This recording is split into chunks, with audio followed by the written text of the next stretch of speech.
Sur cette démonstration, on va vous initier à faire de l'analyse de mouvement d'un système, d'un assemblage.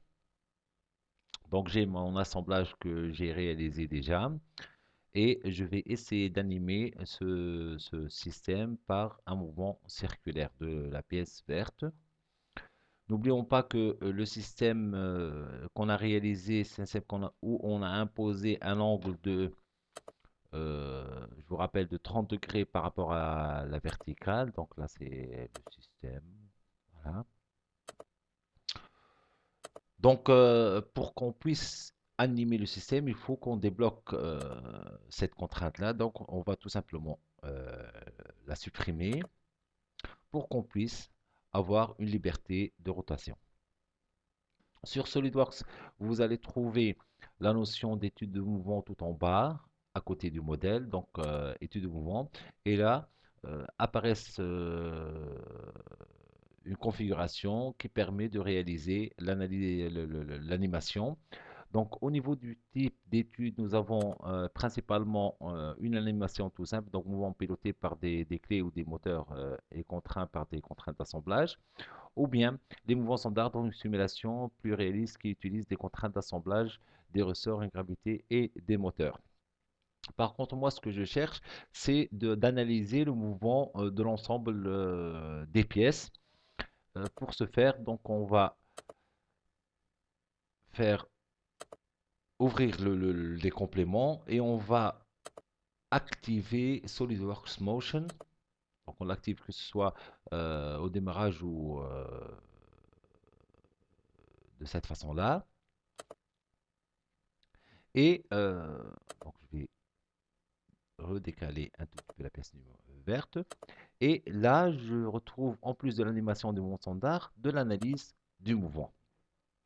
Donc, l'analyse du mouvement, euh, qu'est-ce que je vais faire? Je vais imposer une rotation par rapport à l'axe, à cet axe-là de la pièce verte pour animer le système et par la suite faire des analyses de mouvement au niveau des vitesses, au niveau des trajectoires et des accélérations. Donc, on va imposer un moteur.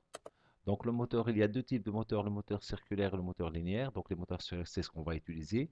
Les moteurs linéaires, ce sont des actionneurs de type des vérins. Donc là, il me demande l'emplacement du moteur, où je vais placer mon moteur. Donc, je vais sélectionner cette surface circulaire. Et on voit bien que là, il nous a donné le sens. Il nous a donné le sens de rotation. C'est un sens horaire.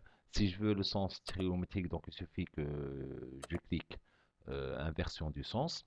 Donc ça c'est la première étape. Par la suite, je vais définir mon mouvement. Donc il y a des mouvements qui sont prédéfinis de type vitesse constante, distance oscillatoire, segment, etc. Ou bien je vais inscrire je vais programmer une expression.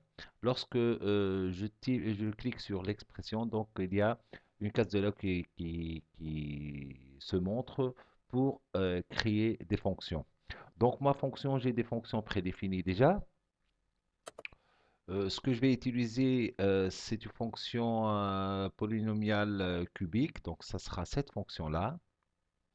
Et je vais écrire là, step, j'ouvre ma parenthèse. Je vais inscrire time, donc le temps. Je vais dire que à 0,20 secondes, virgule, j'ai un 0 degré, virgule, à 1 seconde, virgule, j'ai un déplacement final de 45 degrés. Donc je réexplique. Donc là, c'est ma fonction. Je vais utiliser le temps entre 0 seconde et 1 seconde. Donc à la position initiale, ma pièce elle est à 0 degré. À 1 seconde, ma pièce fera un angle de 45 degrés. Donc là, on voit bien que là, les différentes courbes se montrent. Je vais valider. Et je valide mon moteur. Donc, si j'ai validé mon moteur par défaut, ça va me donner, vous voyez bien que là, le mouvement principal apparaît. N'oublions pas que j'ai défini un temps de 1 seconde, donc non pas de 5 secondes. Donc, je vais décaler cette clé-là à 1 seconde.